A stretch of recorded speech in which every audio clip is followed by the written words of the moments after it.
One of the 12, who was called Judas Iscariot, went to the chief priests and said, "What are you willing to give me if I hand him over to you?" They paid him 30 pieces of silver, and from that time on, he looked for an opportunity to hand him over. On the first day of the Feast of Unleavened Bread, the disciples approached Jesus and said, "Where do you want us to prepare for you to eat the Passover?" He said, "Go into the city to a certain man and tell him, 'The teacher says, my appointed time draws near. In your house I shall celebrate the Passover with my disciples.'" The disciples then did as Jesus had ordered and prepared the Passover. When it was evening, he reclined at table with the 12, and while they were eating, he said, "Amen, I say to you, one of you will betray me." Deeply distressed at this, they began to say to him one after another, "Surely it is not I, Lord." He said in reply, "He who has dipped his hand into the dish with me is the one who will betray me.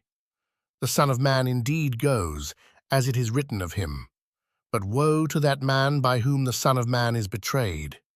It would be better for that man if he had never been born." Then Judas, his betrayer, said in reply, "Surely it is not I, Rabbi?" He answered, "You have said so." While they were eating, Jesus took bread, said the blessing, broke it, and giving it to his disciples, said, "Take and eat. This is my body." Then he took a cup, gave thanks, and gave it to them, saying, "Drink from it, all of you. For this is my blood of the covenant, which will be shed on behalf of many for the forgiveness of sins. I tell you from now on, I shall not drink this fruit of the vine until the day when I drink it with you new in the kingdom of my Father." Then, after singing a hymn, they went out to the Mount of Olives. Then Jesus said to them, "This night all of you will have your faith in me shaken. For it is written, 'I will strike the shepherd, and the sheep of the flock will be dispersed.'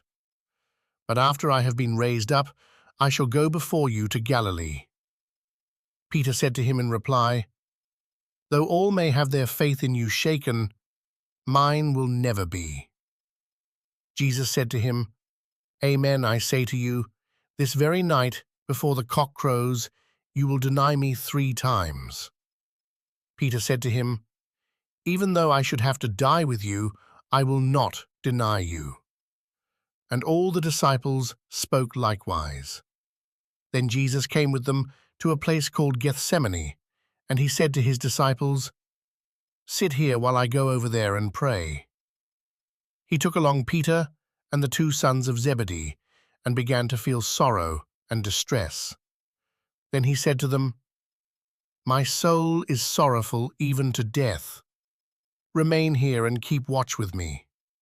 He advanced a little and fell prostrate in prayer, saying, "My Father, if it is possible, let this cup pass from me, yet not as I will, but as you will." When he returned to his disciples, he found them asleep. He said to Peter, "So you could not keep watch with me for 1 hour? Watch and pray that you may not undergo the test. The spirit is willing, but the flesh is weak."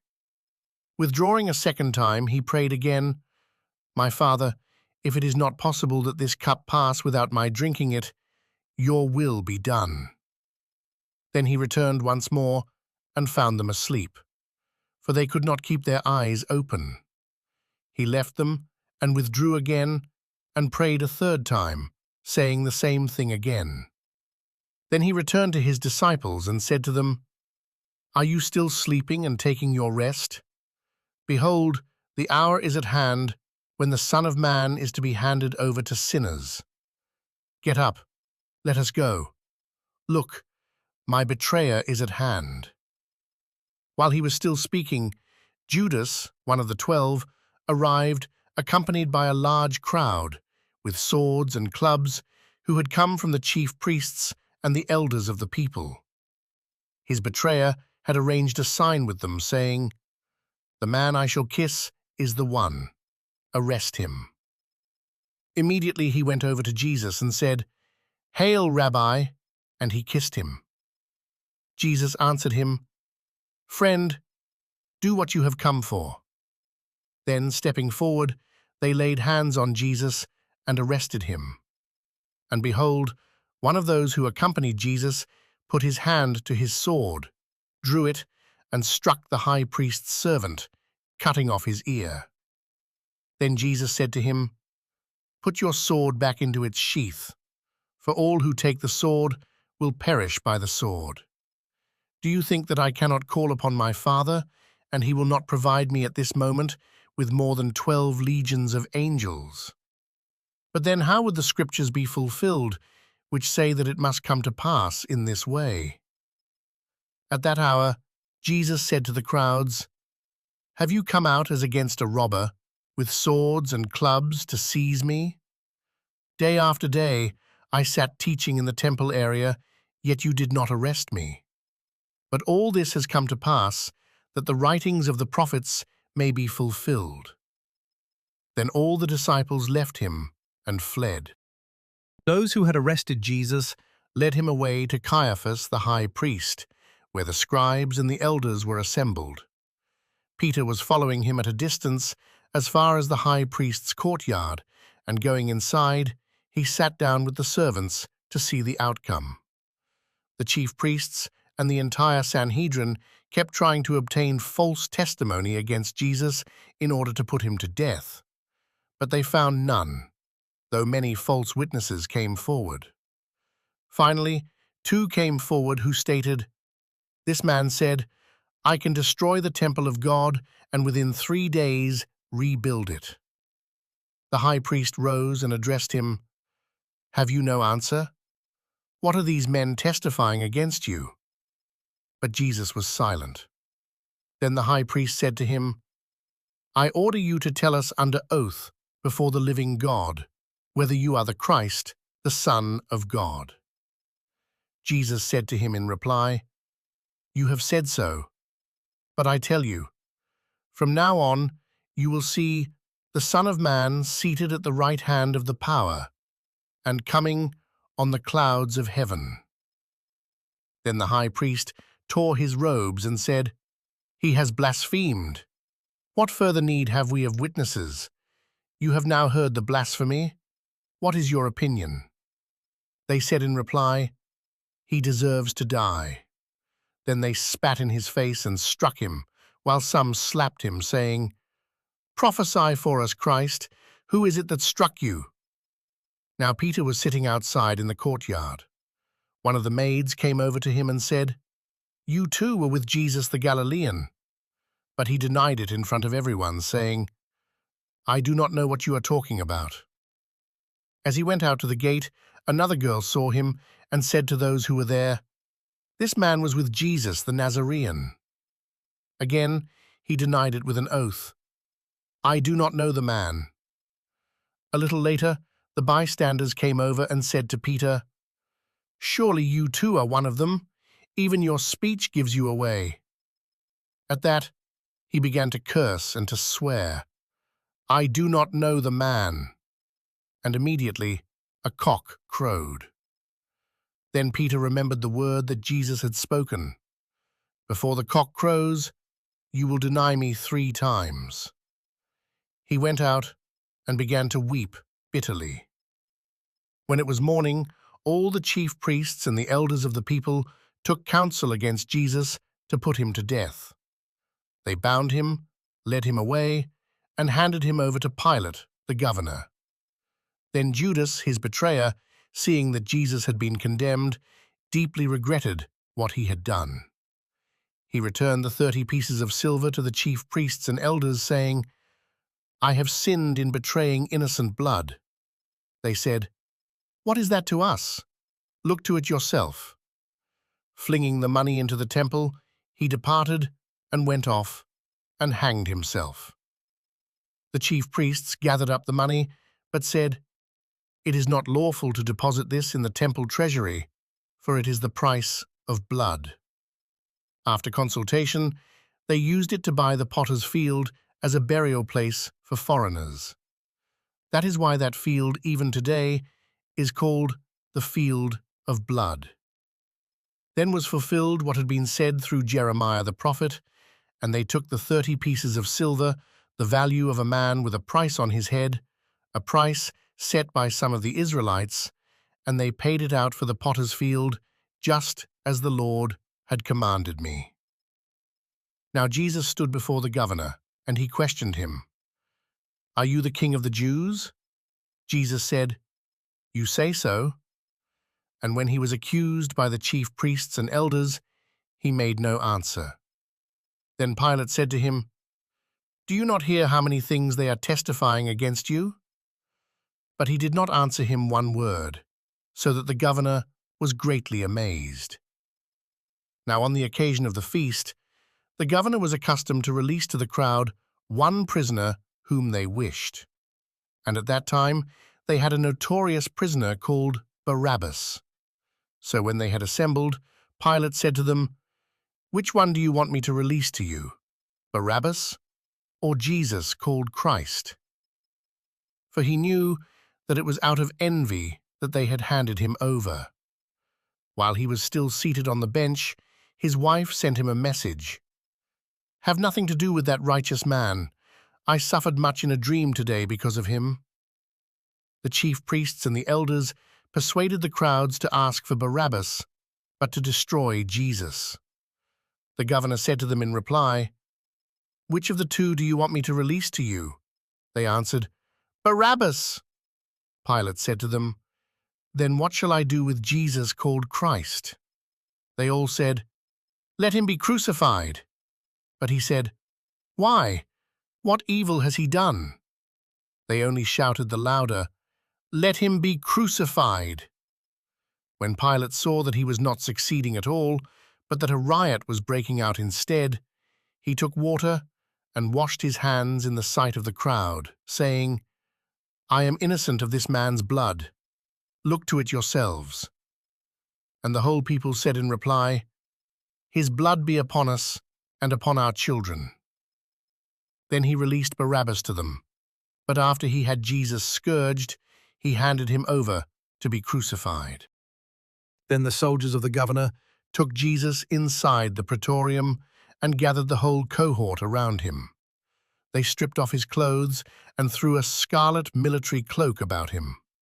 Weaving a crown out of thorns, they placed it on his head, and a reed in his right hand. And kneeling before him, they mocked him, saying, "Hail, King of the Jews!"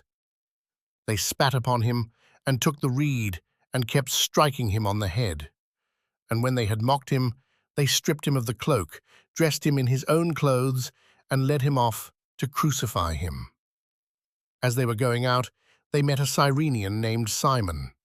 This man they pressed into service to carry his cross. And when they came to a place called Golgotha, which means place of the skull, they gave Jesus wine to drink mixed with gall. But when he had tasted it, he refused to drink. After they had crucified him, they divided his garments by casting lots. Then they sat down and kept watch over him there. And they placed over his head the written charge against him. "This is Jesus, the King of the Jews." 2 revolutionaries were crucified with him, one on his right and the other on his left.